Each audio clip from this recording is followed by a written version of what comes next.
যে প্রজন্ম কোরআন জানে না তারা কখনো সফল হতে পারে। তাহলে আমাদের মুসলিম আইডেন্টিটিকে যদি প্রিজার্ভ করতে হয়, প্রোটেক্ট করতে হয়, প্রথমে আমাদেরকে সালাতের ব্যাপারে সোচ্চার হইতে হবে, সচেতন হইতে হবে। 2 নম্বরে কোরআনের সাথে আমাদেরকে অ্যাটাচমেন্ট বাড়াইতে হবে। কোরআন যেমনি বিশুদ্ধভাবে আমার আবৃত্তি করতে, তেলাওয়াত করতে জানতে হবে, আবার কোরআনের রিফ্লেকশন গুলো, কোরআনের শিক্ষাগুলো আমাদেরকে জানতে হবে। 3 নম্বর হচ্ছে হালাল হারাম কনসার্ন।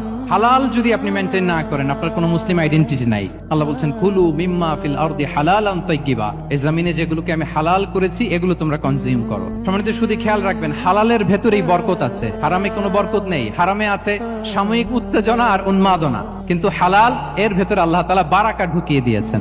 তাহলে আমরা হালাল কনজিউম করব সব ক্ষেত্রে। হারাম খেয়ে, হারাম কনজিউম করে যে ব্যক্তি দোয়া করে, যারা হারাম খায় তাদের দোয়া আল্লাহ কবুল করে না, এবং হারাম খেয়ে বর্ধিষ্ণু দেহ আল্লাহর জান্নাতে প্রবেশ করবে না। লা ইয়াদখুলুল জান্নাতা জাসাদুন গুযিয়া বিল হারাম। হারাম খেয়ে যে দেহ নাদুস নুদুস হয়েছে, ওই দেহ কখনো আল্লাহর জান্নাতে প্রবেশ করবে না। এজন্য খবরদার, আমাদের সবকিছু আমরা হালাল দিয়ে সাজাবো।